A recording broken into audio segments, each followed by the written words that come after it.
So this here is the A32, and it's on the cheaper end of Samsung's A series of phones this year. I'm actually pretty surprised about this phone. Now, I normally go for the more expensive S series of Samsung flagships when I'm purchasing a new device, but I feel like this could actually hold its own against some of the models from just a few years ago.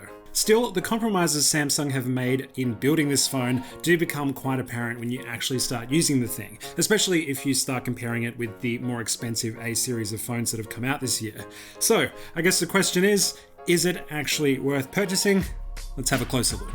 G'day, you're watching Tech Finder. As always, links to all of the products that we speak about are in the description below. And if you would like to win one of 3 A series phones, stick around to the end of the video to find out how. In everyday use, this phone runs really well and will not get in your way. Most of the time. Heavier apps do slow down a fair bit if you're trying to do too much at once, and I did notice the operating system itself does take a bit to get going sometimes. It's certainly not as smooth an experience as phones that cost a bit more, but for social media, music playing, even video streaming, you're probably not going to notice all that much. It does a fine job. Speaking of streaming, this is a surprisingly good phone to view videos on.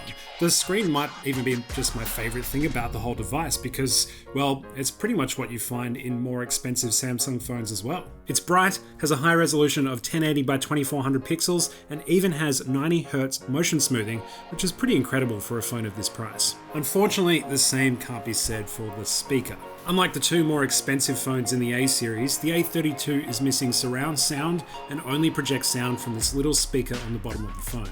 Look, it sounds totally fine, but if you like to watch videos on your phone without earbuds or headphones, then you will be missing out on stereo sound. And that was a luxury I didn't know I had until I started using this thing. But like the A52 and A72, this actually comes with a headphone jack.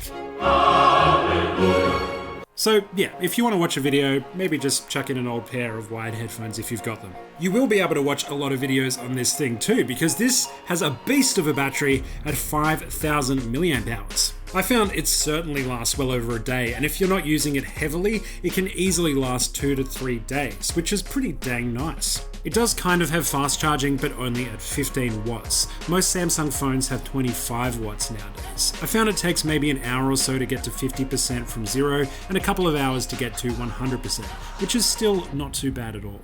The last 2 things that are worth mentioning about this phone are the more disappointing aspects, and that starts with the camera. Despite the song and dance it's doing on the back with its quadruple camera array, the cameras just don't really take photos that you want to share around that much. They're fine, but no matter what I did, I found they lacked detail and sometimes even came out just straight up blurry, even in good light, and that's from the wide main camera. And while it's nice to have an ultra-wide and a macro lens, both produce pretty lackluster images, and the depth camera is straight up a gimmick no one actually needs. I feel like if you do pick up this phone, you won't be disappointed in the main camera, but you also won't feel compelled to whip it out and start snapping.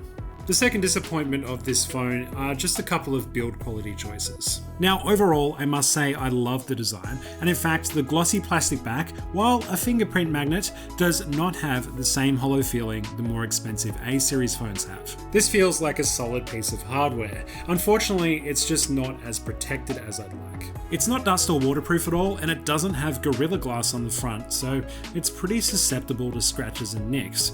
If I were a parent purchasing a cheap phone for one of their kids, or if I was an adult who treats their devices like a kid, that's me, I would feel kind of worried about picking this up because it's not really built to withstand the elements. So overall, should you get the A32?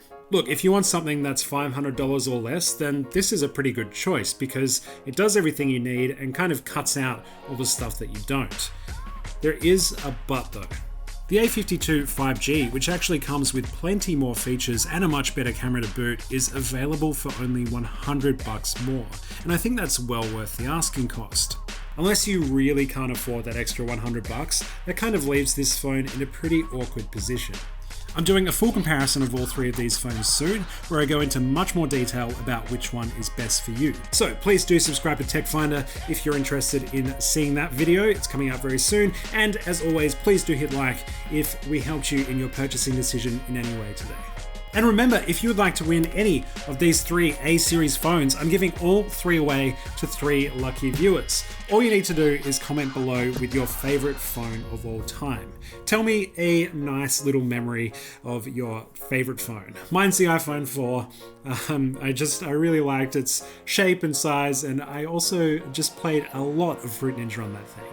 But yes, comment below, tell me your favorite phone, and you too could be receiving one of these in the mail.